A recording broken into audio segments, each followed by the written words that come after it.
Welcome to our YouTube channel. ಇವತ್ತು ಯಾವ ಸ್ಟಾಕಿನ ಬಗ್ಗೆ ಹೇಳ್ತೀನಿ ಅಂದರೆ Bharat electronics BEL.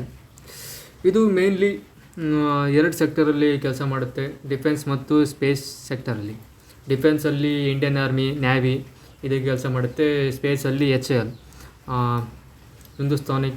Hindustan aeronautics ಇದರಲ್ಲಿ ಕೆಲಸ ಮಾಡುತ್ತೆ.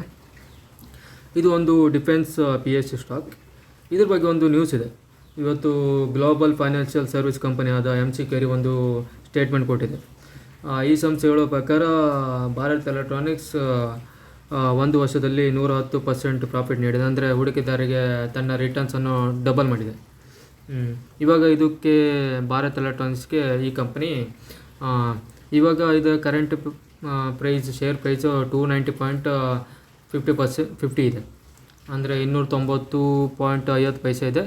ಇದಕ್ಕೆ 350 ಶೇರ್ ಪ್ರೈಸ್ ಟಾರ್ಗೆಟ್ ನೀಡಿದೆ ಈ ಕಂಪನಿ.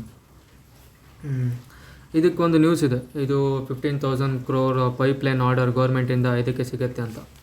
ಇದು ಸಿಕ್ಕಿದೆ. ಇದು ಕಂಪನಿ 290ಇಂದ ಪಕ್ಕ 500ವರೆಗೆ ಹೋಗ್ಬೋದು. ಕರೆಂಟ್ ಆರ್ಡರ್ ನೋಡೋಕೆ ಹೋದರೆ ಇಂಡಿಯನ್ ನೇವಿಯಿಂದ 7,280 ಕೋಟಿ ಆರ್ಡರ್ ಇದೆ ವಾರ್ ಶೂಟ್ ತಯಾರಿಸಲಿಕ್ಕೆ. ಕಡೆಗೆ ಇಂಡಿಯನ್ ನ್ಯಾವಿಯಿಂದ, ಅದು ಇಂಡಿಯನ್ ಆರ್ಮಿಯಿಂದ 3,915 ಕೋಟಿ ಆರ್ಡರ್ ಇದೆ ರ್ಯಾಡರ್ ತಯಾರಿಸಲಿಕ್ಕೆ.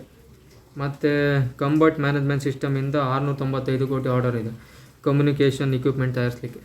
ಒಂದೊಳ್ಳೆ ಕಂಪ್ನಿ. ಒಂದು ವರ್ಷದಲ್ಲಿ 333ಕ್ಕೆ ಹೋಗಿದೆ, ಹೈಯೆಸ್ಟ್ ಅಂದರೆ ನೋಡಿ. 227ಕ್ಕೆ ಬಂದರೆ ಒಳ್ಳೆ ಆಗುತ್ತೆ ಬೈ ಮಾಡಲಿಕ್ಕೆ. ಆದರೆ ಅದು ಬರೋಲ್ಲ. 350 ಹೋಗ್ಬೋದು ನನ್ನ ಪ್ರಕಾರ. 1 ಮಂತಲ್ಲಿ ನೋಡಿ 5% ಬಿದ್ದಿದೆ. ಅಂದರೆ 300 ಇದ್ದಿದೆ 1 ಮಂತ್, ಇವಾಗ 290 ಇದೆ. ಒಳ್ಳೆ ಕಂಪನಿ. 15,000 crore ಆರ್ಡರ್ ಸಿಕ್ಕಿದ್ರೆ ಗ್ಯಾರಂಟಿ ಡಬಲ್ ಆಗುತ್ತೆ. ಸಿಗತ್ತಾ ಇಲ್ವಾ ಗೊತ್ತಿಲ್ಲ. ಸಿಗುವುದಾದರೆ ಕಮೆಂಟ್ ಹಾಕಿ ಪ್ಲೀಸ್ ಗೈಸ್. ಸಬ್ಸ್ಕ್ರೈಬ್ ಮಾಡಿ, ಇಲ್ಲಾಂದರೆ ಒಳ್ಳೊಳ್ಳೆ ಕಂಟೆಂಟ್ ಮಾಡ್ಬೋದು. ನಾವು ಶೇರ್ ಮಾರ್ಕೆಟಲ್ಲಿ ಹೂಡಿಕೆ ಮಾಡ್ಬೋದಲ್ಲ. ಪ್ಲೀಸ್ ಸಬ್ಸ್ಕ್ರೈಬ್ ಮಾಡಿ ಆಯಿತಾ.